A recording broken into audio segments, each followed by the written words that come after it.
don't think you're anything special. A couple of words that maybe best define a small country in the north of Europe. A small country with these sentiments deeply ingrained into centuries of upbringing. A small country constantly breaking its own rules, and a small country whose cultural legacy has for years been stuck in the Middle Ages. Because, of course, tales of longboats, raids, and heroic gods must be more exciting than whatever is going on up there now. Right? I am Swedish, regrettably. Born and raised in what a lot of people would deem the calmest place in the world. No wars on home soil for 200 years, apparently a stable welfare system, and they say it's pretty equal. Well, they say a lot of things, but what I, for 30 years of first-hand experience, know is that this is about as exciting as it gets up here. The clock just struck 11, so the country comes to a halt. It's fika time. A cup of coffee, something sweet along with it to eat, and a moment to just breathe. Rural or capital, it's the one thing keeping the nation together, and most definitely the most thrilling thing that happens all day. So maybe it's not weird that in the greater world the enduring legacy of Swedish culture is just that of Vikings. Along maybe an offhand mention of IKEA, Saab or ABBA, the murderers' forebears and their never-ending action naturally get most of the screen time.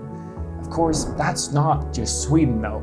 Denmark, Norway, Iceland all fall into that category as well and are probably better at it, but it's just Swedish nature to try and insert ourselves wherever our siblings are more relevant. But when something else comes along, something that feels a bit more like home, that stirs something within us, within me. Whether the paintings of Simon Stålenhag capturing familiar views, transforming them into fantastical scenes, or Chris Nolan's cinematographer Van Hoytema's beautiful and harrowing shots in Let the Right One In, set in the north. But one of these somethings is extra special. It's a game, unlike anything I've ever played, a world that seems to so accurately understand the place I grew up in and around that I completely question what the target audience even was, beyond me and my 8 friends. How do you sell a game worldwide when it feels like you need to have been there to see the beauty of it? It's a game that's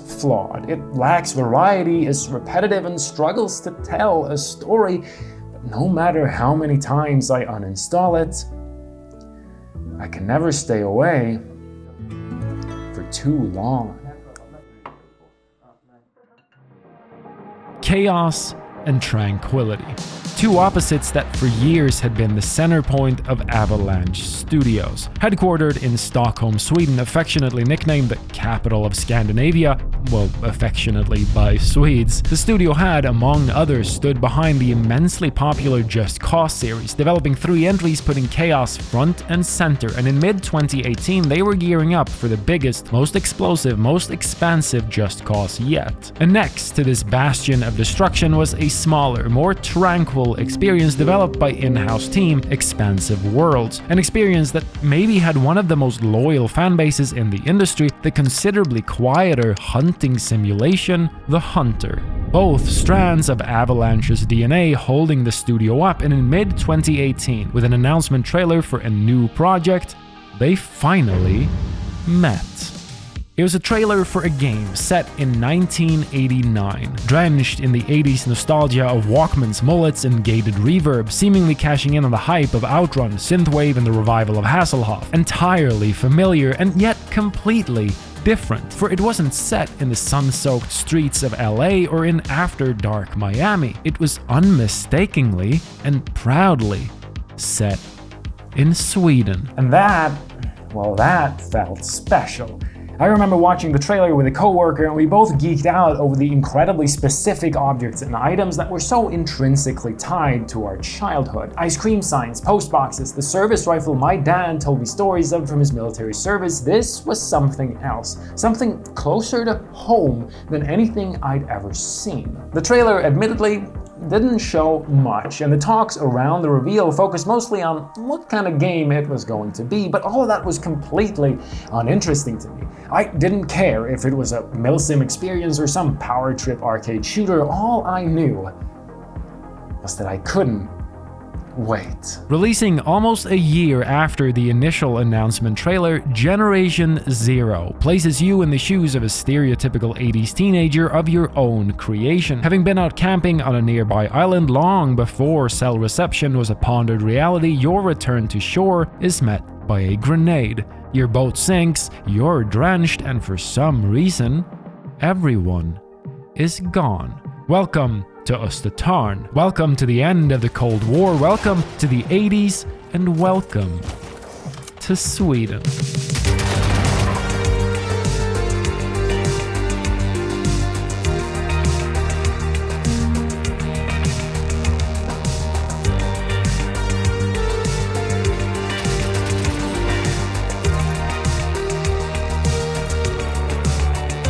Generation Zero is a first-person shooter set in an open world, a world that's immediately available for you to explore to your heart's content. Everyone you know is either gone or dead, leaving trails of corpses, bullet casings, and hastily scribbled notes detailing how they fled or how they died trying, all as the machines rose against them. The mystery at the center of Generation Zero is part detective story and part apocalyptic fiction, having you piece together what clues you can find to figure out what happened during that short week you were gone fishing. Farmor och farfar, vad är det som händer? Jag är livrädd, jag vet inte vad jag ska göra. Taking clear inspiration from the giants of its own genre, Generation Zero is, at the very base level, a looter shooter. Just like Gearbox's Borderlands that came years before it and Bungie's Destiny 2 that competed against it, your journey through Östertarn is lined with ammo boxes, weapon crates, suitcases, and your fallen enemies, all sporting a chance of containing a new piece of randomly generated loot. A new weapon, more ammo, or crafting material. It's a gamble, and the world is your casino. But instead of the sci-fi weapons that shoot acidic goo or tiny cluster bombs like in the examples, 80s Sweden instead has you pull in the one-armed bandit for a chance at, well, fairly normal weapons. Well, normal for Sweden, maybe. But that's where the core of the experience lies. What might seem like an eclectic collection of firearms to the ones with an interest, the base game's arsenal mainly consists of weapons with some connection to the country's history. AK-4 and 5 service rifles, along with SMGs and recoilless rifles of domestic origin, make up the tools you are going to be fighting the machine menace with. And this might seem a little lackluster. Why should you explore every house for a chance of just stumbling over a slightly better M45 when the competition has you scour space caves for far more extravagant pieces of loot? And that's what I'm constantly asking myself as well. Who is this for besides me? But all of these decisions help define what Generation Zero is. For what is effectively a sci-fi shooter, it's a game that's strangely concerned with realism.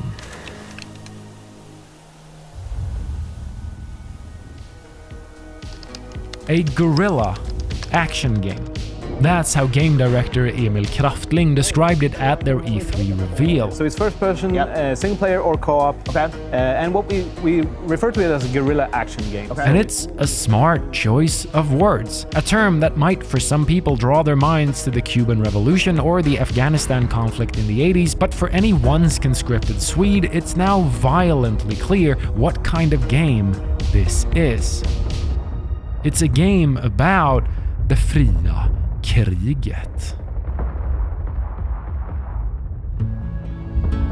The idea was that if a military unit during an adversary's invasion of Sweden got cut off from its chain of command, the unit were to continue fighting from far within enemy territory in the absent commanding officer's spirit. All info about the resistance ending is false, and all of that. Encouraging guerrilla tactics of hit-and-run operations and ambushes, it's not a revolutionary idea, but it's been a central point of Swedish armed force doctrine for what feels like the last 3 trillion years. It's how my dad was trained, it's how I was trained, and it's how the poor kids being forced to sleep in the woods right now are probably being trained. And at the core of Generation Zero, that is what it's about. You are outmatched, completely outgunned, and woefully cut off from any form of help, so you have to be smart. Sneak up on your adversaries, seriously consider what resources you have, what chance there is they reach back up, and what it is that they're guarding. It's a game full of systems that value your ability to consider your combat scenario, even on lower difficulties, but certainly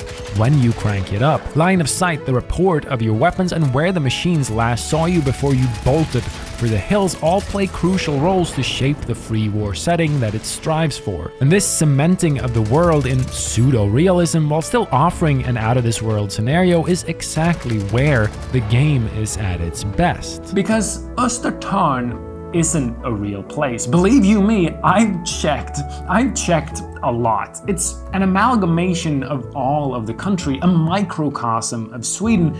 Those aren't even my words, that's the same guy saying that as well. And we've tried to recreate what we call a microcosm of Sweden. And yet, for some reason, I just couldn't believe them. Okay, here's the deal. I've lived in a fair few places in this godforsaken country of ours, and let me just tell you this, Östertarn is real. I've seen it, it's in here somewhere. The microcosm of Sweden, yeah sure, like you would know. It's real, we just have to find it. Okay, first off, what do we know? Well, from the map, if any reasonable map maker was involved in its creation, we can see that the islands of Östertarn are on the east coast. Great, that eliminates a lot of possibilities. Now, up north, there is a big fuck-off medieval wall, right? So some of you would maybe say Gotland. In Sweden, that has the biggest, most fuck-off medieval wall in the whole country, so it fits, right? It's also an island, and it's on the east coast. It's a perfect match. No, you know what Gotland also has? Like more sheep than people. And I can't be the only one noticing, there isn't a single sheep in the entirety of Generation Zero, so Gotland eliminated. Second, an obvious choice would be Stockholm, right? It's on the east coast, has loads of archipelagos, and it's the most well-known Swedish region, so it would make sense to place the game here, right? Well, about that. Looking at the public transit logo, it does share a striking resemblance to the actual Stockholm public transit logo, but not quite. And if you're gonna pull off plagiarism to this level, you better hope your ass isn't next door when they find out. And also, Stockholm gets by far the most tourists out of any region in the country, and it attracts the most wealthy individuals, what with it being the capital and all of this. And let's be real, the neighborhoods you're fighting through in Generation Zero aren't necessarily the most humble of abodes, so you would assume that the price of food, of everyday items, and of lodging would be pretty expensive in an area as upper class as this. Well, looking at this price index conducted by Statistics of Sweden under the order of the Department of Finance from 1989, it shows that the price of food, especially meat in Östertarn, isn't just below the median for the entire country, but are so unbelievably cheap that I find it hard to pinpoint a place on Earth where this place could actually exist. So Stockholm was certainly eliminated. Now, we also know that it can't be too far in the south or in the north. How, you ask? Well, because of the milk. You see, since time immemorial, the Swedes have denominated between the different fat contents of milk by the color of the package. Green for 1.5%, red for 3%, and blue for 0.5%. That's the color code for the majority of the country, except the very south and the very north. And the milk packets in Östertarn follow that color code of, well, this whole region, so it's in here somewhere. Now, you might be saying, this is loose evidence. And firstly, well, yeah, no shit. But secondly, I invite you to ask any Swede about the colors of the milk packets. You're gonna experience regional pride unlike anything you've ever felt before. As an aside, the most popular milk brand in the South has now switched its colors over to the majority color code, but in 1989, that was not the case.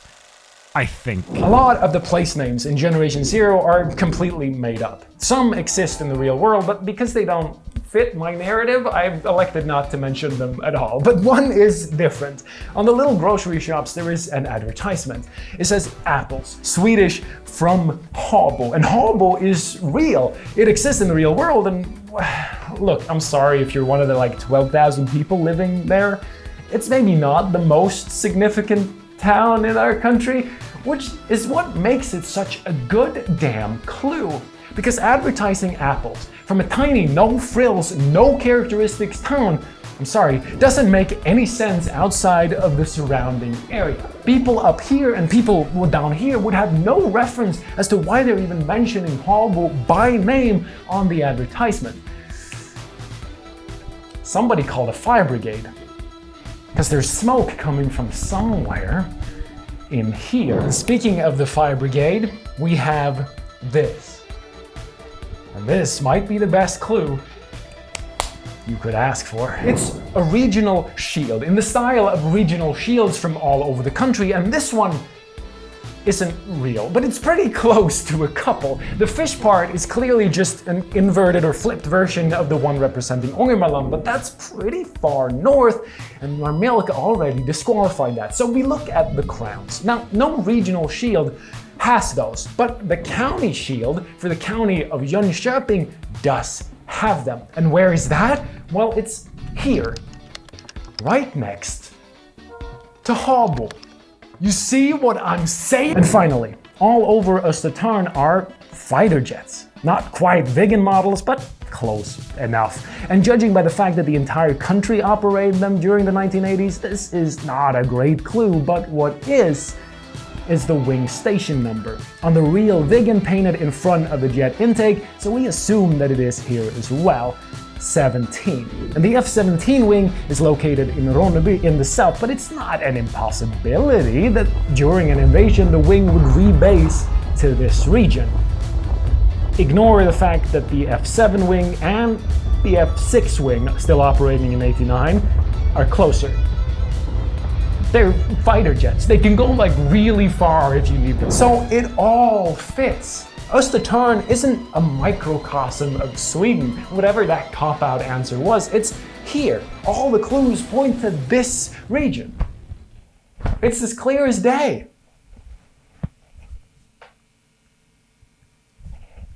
Except that's not on the coast now, is it? Motherfuck! But that's the point of it all.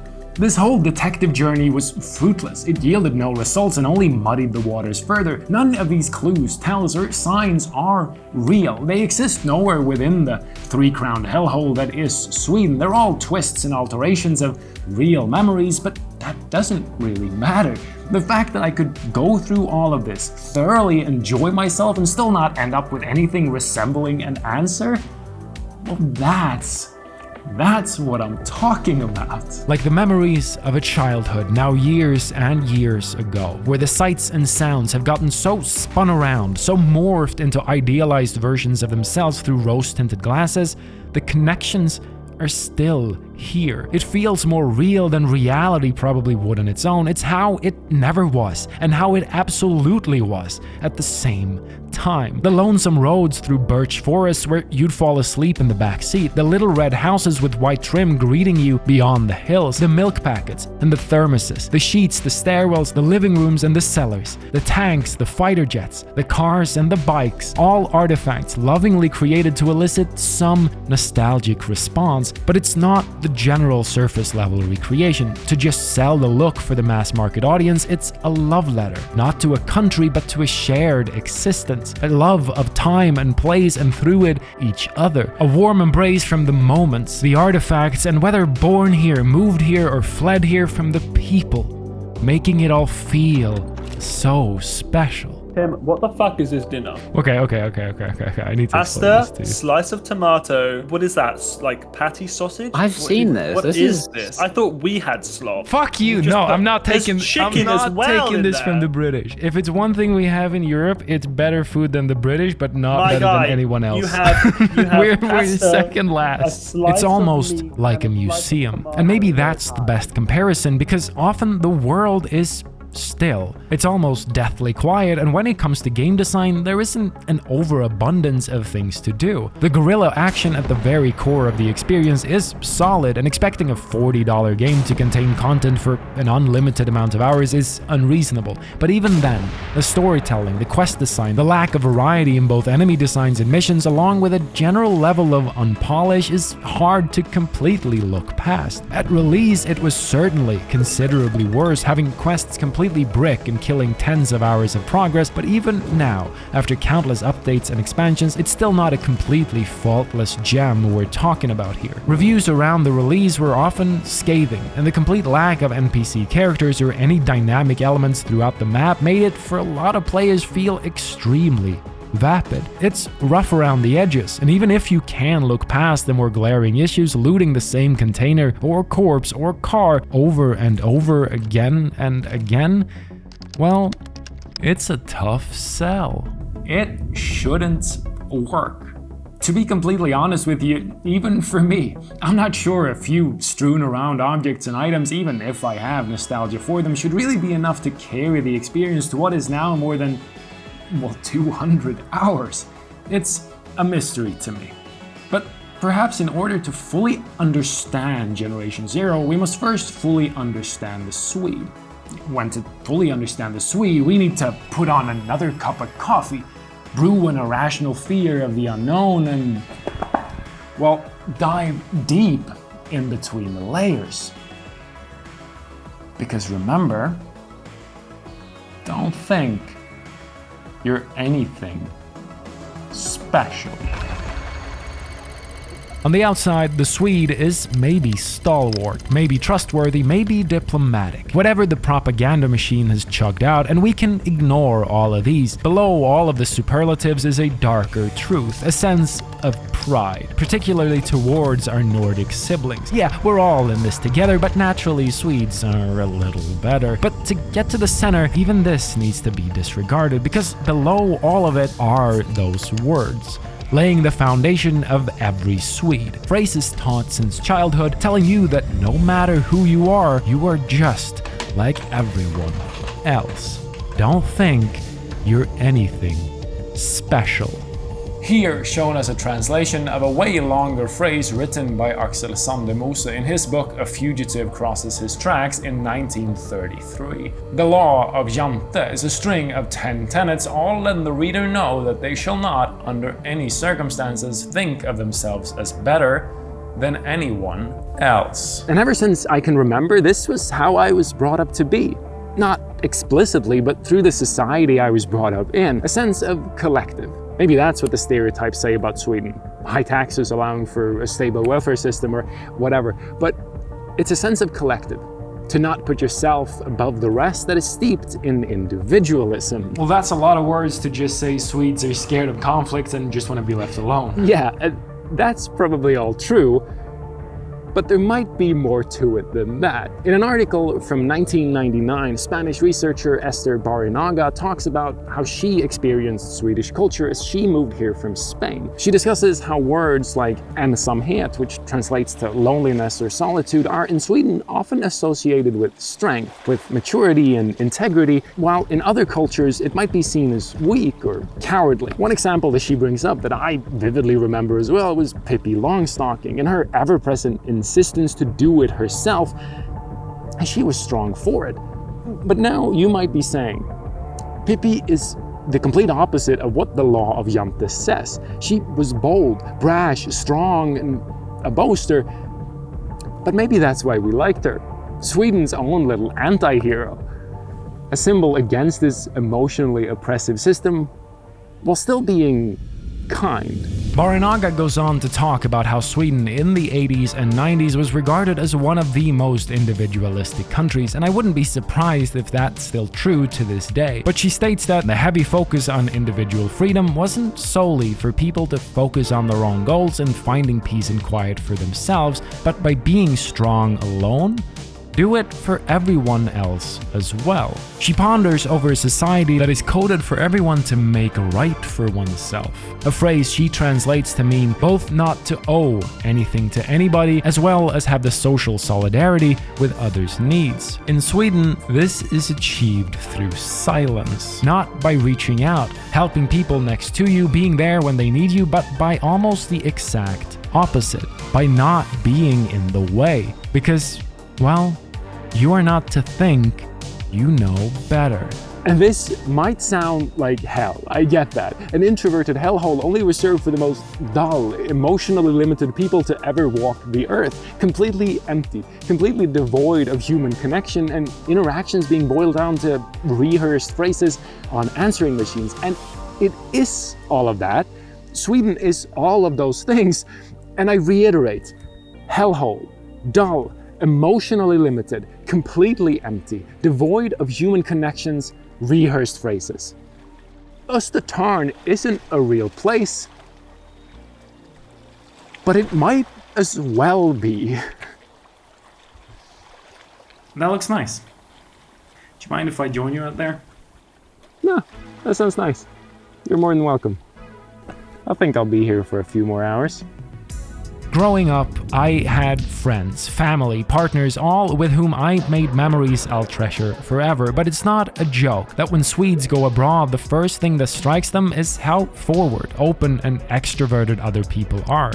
I'm generalizing, of course, but I'm just saying that when the bus stop picture got published, no Swede denied the information. It's just how it is. And so, to capture Sweden, you can't rely on the Swedes. You can't rely on personality. You can't rely on the memories of people because people aren't going to give you anything. You have to look beyond to what they represent. A place in time created by hands, eyes, and ears in silence so that you can exist in the same place and add your own flavor to it. For me, that's where the beauty of Generation Zero lies. The reason as to why it even works to begin with. It's empty, it's quiet, it's lonely, it's still, but it's meant to be. A couple lovingly created hyper-specific objects strewn around a familiar world is not only enough, it can't be more than that, because then it wouldn't be special. These items, these objects, these models are all so distinctive, so recognizable that even though they're all knockoffs, the design language prevails and they become inseparable from the real thing. To allow the sights, the sounds to act as a mediary for a fundamentally human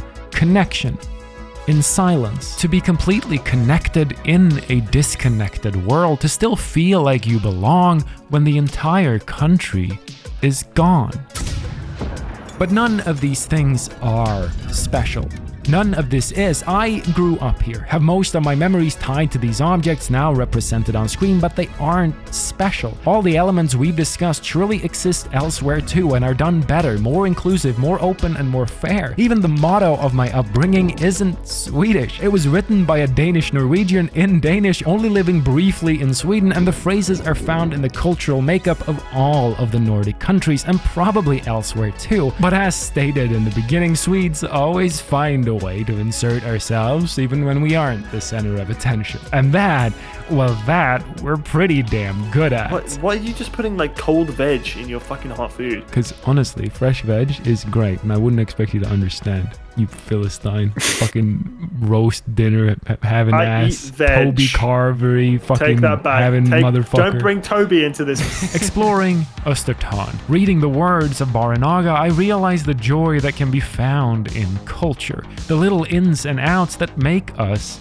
The stupid stuff that barely makes sense. The traditions completely alien. The way things are. I went in, having poured hundreds of hours into Generation Zero, exploring every little detail, thinking you had to be there. Otherwise, this is nothing. Nothing at all. Nothing special. But reading these words and playing through this game with friends from other countries, people who never knew the place I grew up in outside of IKEA or Vikings, and having them ponder over furnishings, food left on plates, weapons in the little red houses with white trim, I realize that it is special. Not for me. For me, they are fading memories of a cold society, but for everyone else. Not because they represent Sweden in particular, but because they represent culture, a way of living, a fundamentally human connection.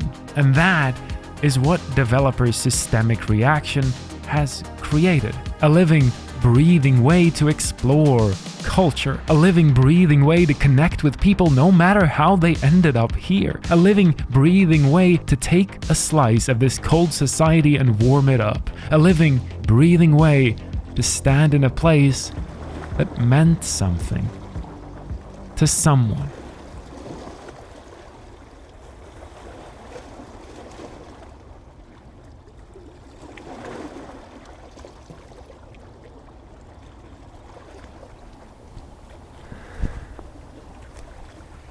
What's up? How's it going? This is weird. I mean, you were telling me.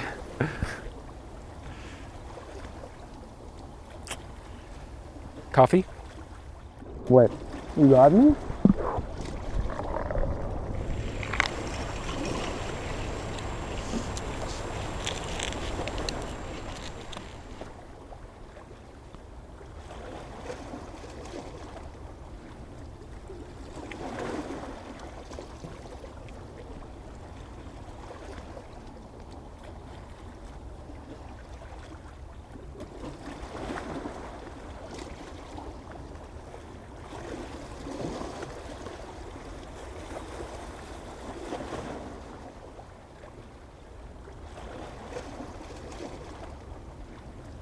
This is special, huh? Nah, I just like it.